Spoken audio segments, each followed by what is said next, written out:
BJP के लिए पहला जैसा आसान नहीं है यूपी। दूर की कौड़ी है एकतरफा चुनाव। 2024 के आम चुनाव की घोषणा में अब चंद रोज ही बाकी हैं, पर उत्तर प्रदेश की सभी 80 लोकसभा सीटों पर जीत हासिल करने का बीजेपी का दावा पहले जैसा आसान दिखाई नहीं दे रहा। राम मंदिर का असर भी अब उतना व्यापक नहीं दिखता जैसा जनवरी में था। जमीन पर सत्ता विरोध के स्वर दिखने लगे हैं और लोगों के बीच भारत जोड़ो न्याय यात्रा द्वारा उठाए गए मुद्दे चर्चा में। सूबे में बेचैनी बढ़ने के कई और संकेत भी सामने हैं। बीजेपी ने पहली सूची में अपने मौजूदा 62 सांसदों में से 47 को फिर से मैदान में उतारने का दावा किया है। उसने ऐसा दम दिखाने की कोशिश भले ही की हो, शेष सीटों पर उसका असमंजस साफ दिखाई दे रहा है।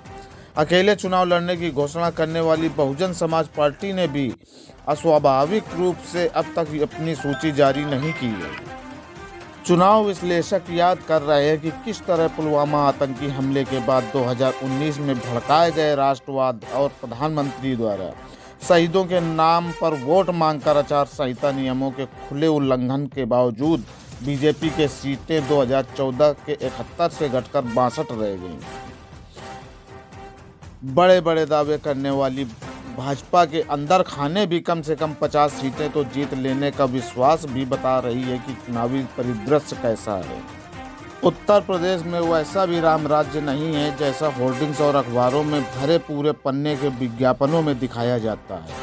राष्ट्रीय अपराध रिकॉर्ड ब्यूरो के अनुसार यूपी की प्रति व्यक्ति अपराध दर 7.4 है, जो दर्शाता है कि यह अपराध के मामले में टॉप पर है।